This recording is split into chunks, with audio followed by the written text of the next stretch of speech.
lots of thoughts trying to come out at the same time. But, Mona, do you condemn Donald Trump calling Volodymyr Zelenskyy a dictator? I applaud President Trump for launching peace negotiations. Our strategy appears to be backing up Ukraine for 3 years into an endless war that they are going to lose at massive cost. So I absolutely applaud the fact that he's talking to both sides. We haven't seen the full shape of the deal yet, but there is going to be a deal, and let's hope there's going to be peace. Now, Donald Trump has a particular beef with Ukrainian governments over the last few years. It led to an impeachment because of the relationship with the Biden family. And I tell you what, Zelenskyy, whether you like him or not, has to have elections at some point in time. So let's look big picture. And the big picture is that Trump is doing a great job. Do you think Volodymyr Zelenskyy is a dictator? No, of course. I mean, don't be ridiculous. But, you know, you never... Is that ridiculous? Donald Trump has called him a dictator. Donald Trump has called Zelenskyy a dictator. Is that ridiculous? If that's what he thinks, that's what he thinks. Is that ridiculous? Take everything Trump says, not literally. Truthfully, but not literally. Can we all take a moment to appreciate the mental gymnastics Nigel Farage is pulling off right now? He's trying to juggle two impossible things at once. He's distancing himself from Putin while staying glued to Trump's arsehole. And spoiler alert, it's not going too well. Farage used to admire Putin, but now that public opinion is firmly against the Russian dictator, he's pretending to be outraged by him. Meanwhile, his unwavering love for Trump is starting to hurt his chances with disillusioned Tory voters. In a recent interview with Sky News, he bent over backwards to defend Trump's ridiculous claim that Zelenskyy is a dictator.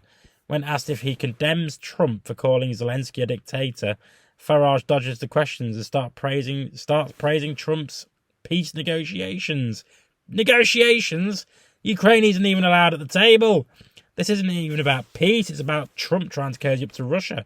Probably because he sees dollar signs in his eyes. Farage keeps talking about peace as if Trump is on some kind of diplomatic peace mission. No, Trump is just trying to normalise relations with Russia. Why? I bet it's because he's dreaming about building luxury condos in Moscow. It's always about the money. Here's the reality. Farage knows Trump is wrong. He knows Zelenskyy isn't a dictator. And he knows Ukraine didn't start the war, but he can't say that out loud because he's too scared to criticise his hero. It's almost sad watching him twist himself into a pretzel trying to defend the indefensible. But let's be clear, this isn't just a political blunder, it's potentially catastrophic for Reform UK.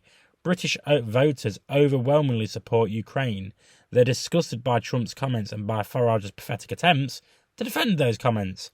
Any Tory voter thinking about jumping at ship to Reform UK is now watching Farage align himself with Trump, who's aligning himself with Putin.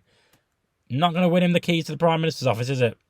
Farage's obsession with Trump is backfiring big time. Trump wouldn't even defend Farage if his life depended on it.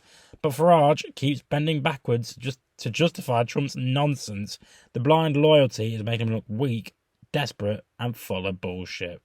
But let me know what you think in the comments. I've been Jake from Just Jake. As always, subscribe to the YouTube channel, follow the Facebook page, and feel free to buy me a beer. Not a real one, because I'm not that kind of person.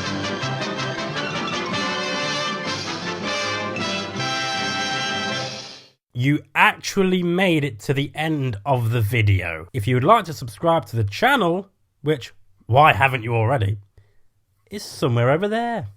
And also, if you want to watch more videos, also check out over there. I've been Jake from Just Jake. See you later.